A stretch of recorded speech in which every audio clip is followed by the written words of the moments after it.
Welcome to our channel, where today we're telling a story about a very unlikely friendship.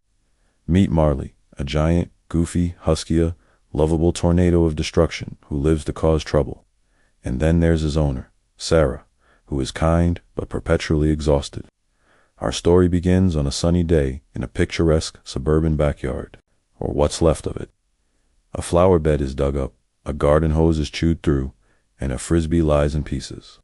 In the middle of this chaos sits Marley, grinning proudly atop a flattened lawn chair. Sarah, covered in dirt from her gardening attempt, stares at the carnage in a state of zen-like despair. "I just went inside for a sandwich," she mutters to the sky. "A sandwich, Marley." Marley just wags his tail, thumping it against a broken chair, thinking he's being praised. "You are a force of nature," Sarah sighs. "A fluffy, blue-eyed hurricane. But today, something is different." Sarah brings out a small, delicate carrier. A tiny meow comes from inside. Marley's ears shoot up. His head cocks. A new thing.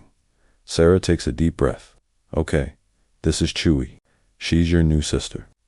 Be gentle." Sarah opens the carrier, and out steps Chewy, a ginger kitten so small she could fit in a teacup.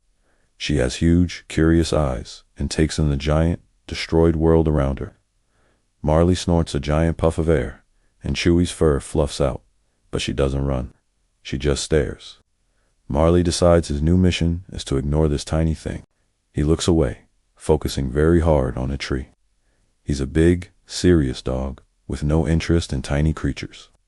But Chewy has other plans. She takes a wobbly step toward him, then another. She lets out a high-pitched squeak. Marley's eye twitches. He lets out a low, rumbling huff, not a growl, but a clear warning to respect his personal space. Chewy is not warned. She toddles right up to his massive front paw, which is bigger than her entire body. She gives it a sniff, then headbutts it. Marley jerks his paw back, as if he's been shocked. He looks at Sarah with a sense of betrayal. Sarah tries not to laugh. "She likes you," she says. Marley huffs, gets up, and marches to his favorite sunny spot on the lawn, turning his back on the kitten. He plops down with great ceremony and closes his eyes, ignoring his comments, but Chewy sees this as the most interesting game in the world. She tries to climb Marley's tail like a mountain. Marley flicks it, sending her tumbling into a soft pile of dirt. She just sneezes and marches right back. When Marley tries to eat from his bowl, Chewy walks right into it, getting kibble stuck to her head. Marley just stares, dumbfounded, as she licks a piece of food off her own ear. Later, when Marley is napping, Chewy curls up in the hollow between his front legs. Marley opens one eye, looks down, and lets out a long-suffering sigh, but he doesn't move. Inside the living room, Sarah watches from the kitchen doorway. Marley is lying on the rug, pretending to sleep, while Chewy attacks the fur on his ruff, pouncing on imaginary mice. Her tiny purr is like a loud motorboat against his quiet breathing. Marley's stern expression is starting to crack. A corner of his mouth twitches upward. "Oh my God," Sarah whispers to herself. "He's softening." Just then, a loud clap of thunder rattles the house. A summer storm has arrived.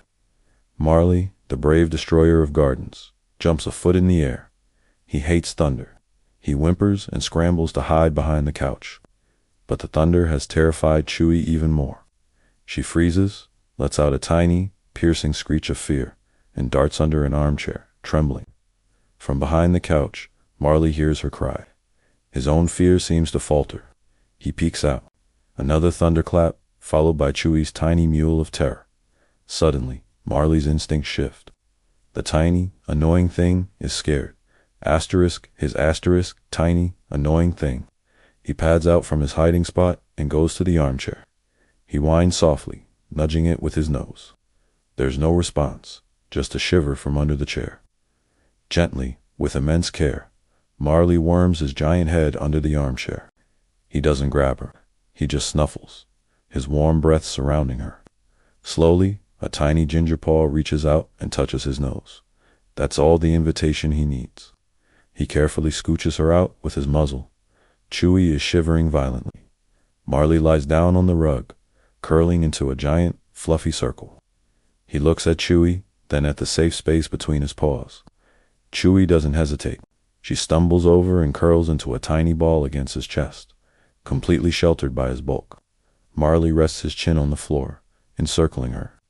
He lets out a deep, contented sigh and closes his eyes. The thunder still rumbles outside, but it doesn't matter anymore.